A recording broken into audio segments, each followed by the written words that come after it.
Thank you so much, Nooraa, for being with us today once again. We are extremely happy and delighted to have you. Thank you.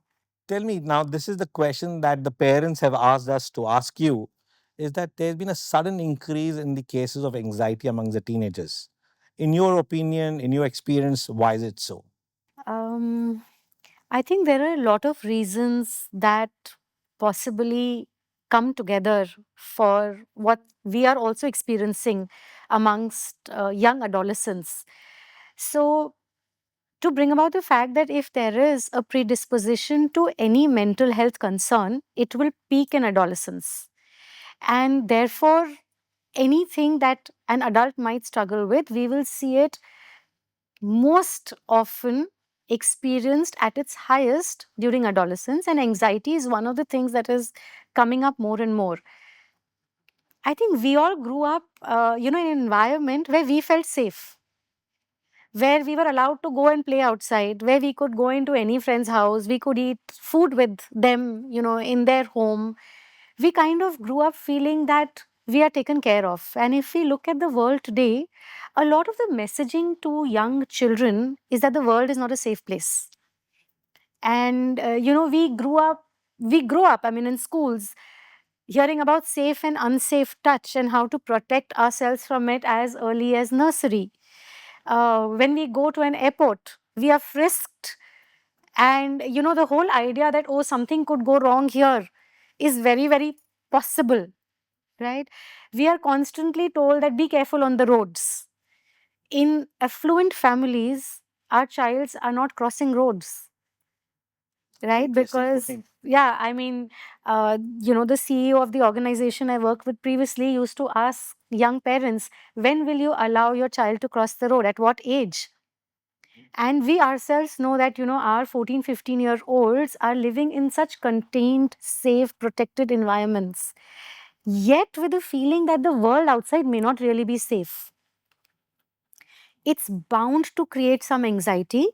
And for some children that might have the predisposition chemically to feel it more than the other, it might lead to it being a disorder. Okay. So, in general, there is a heightened sense of anxiety. And yes, there might be some children, because of family predispositions or their own chemical imbalances, that they are prone more to it to become a disorder. So, that's something that's happening more and more. Plus, you look at pressure in schools. There is a pressure to perform, admissions abroad. Everybody wants to be in the best colleges. What do you do if you're getting a 99.8 but not getting admission? I'm sure it's extremely anxiety provoking. Look at the fact that they have so much exposure to social media where there is comparison of every kind. Right. It's very difficult to not look around and say, oh my God, but I don't have this. Whether it's to do with body, whether it's to do with the kind of material things, whether it's to do with opportunities, there's a lot that's making us feel inadequate. And as children, as adolescents, you feel that way, way more strongly because you're still growing, you're still becoming you.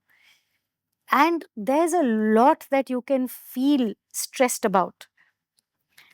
However, sadly, as parents and as adults, we think that children should not be stressed at all. True.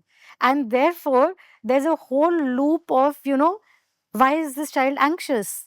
We question that. We question the child. And that's equally anxiety provoking for the child because they feel that what they have is not okay, Right. that what they're I know experiencing is not okay. quite a few parents have come to us and said that why is my child having anxiety? What is the stress level for a child? It is very difficult for our place also to explain it to them. But I've personally experienced also that there's been a sudden rise among the teenagers post COVID. Yes, absolutely. That's a great thing that you bring up. I mean, which other generation faced a situation like this? Which other generation, or I'm sure that, 20, 30 years ago, like when the Kuwait war happened, there were lockdowns, people were locked in. However, we are talking about our children now, and they've had to live a life which none of us ever imagined, being cooped in, not having access to their friends. Some of them saw things in their own families that they were never meant to see, including abuse and violence. A lot of children had access to devices and saw content which was not age appropriate. Yeah. If it's not being processed, where is it going? Right? It's going to create uh, a lot of thoughts, a lot of unanswered questions. And like I said, it's also important to differentiate between what is a general sense of anxiety versus what can be an anxiety disorder which requires medication. Sorry. So this brings me to a very important point. How do you differentiate between general anxiety and an anxiety disorder? So, an evaluation for an anxiety disorder would have to be made by a clinical psychologist and then referred to a psychiatrist as well, because there might be some needs for medication. Any disorder in the area of mental health is something that is now started pervading day to day life. Also, it is how long has this been a problem? So, if it's over 2 months, and a child has been experiencing symptoms that make it difficult for them to do all the things they're supposed to do, like go out, like be with friends, like study, overeating or undereating, oversleeping or undersleeping consistently over a period of 2 to 3 months, are signs that we have to watch out for in any mental health concern, including anxiety. And anxiety will very often show up physiologically. They will feel, their heart beating. They will feel palpitations. They will feel that they are sweating. They will feel as if they are shivering. And you will actually see this in your child. And it can be very anxiety provoking for the parent as well, to experience this. So is anxiety and stress same or different? So I think stress is a fairly misunderstood word. And we all need a certain amount of stress in our lives to function. So if I were to give you an example of, a guitar string, it has to be pulled to a certain level to be able to really produce sound. Right. If it is too loose, which means we have no stress, we'll probably have no motivation at all. If it is too tightly pulled, which is what we would call distress, right? That's what makes us dysfunctional. Mhm. When we are distressed, we are overwhelmed. We feel that we do not have the resources to function adequately, Mhm. right? And that's where the problem comes. And all of us will experience a certain amount of distress at some or the other point of our life. However, as long as it doesn't continue over 2 to 3 months and it doesn't make us dysfunctional, it is all right. Okay. Right? And anxiety, when we are say we are distressed, we know what the situation is. We know what we are feeling stressed about. Anxiety can be a free floating feeling. I don't know why I'm feeling like this. It can happen at any point of time. And there are very fine differences. But I think what is really, really important to understand as parents is, let's not fight what our child is experiencing, Mhm. because half the anxiety loop is being created by the parent by continuously saying, but what's there to be anxious about? And therefore, we are getting more anxious that we are anxious rather than about what is really making us feel that way. Wow.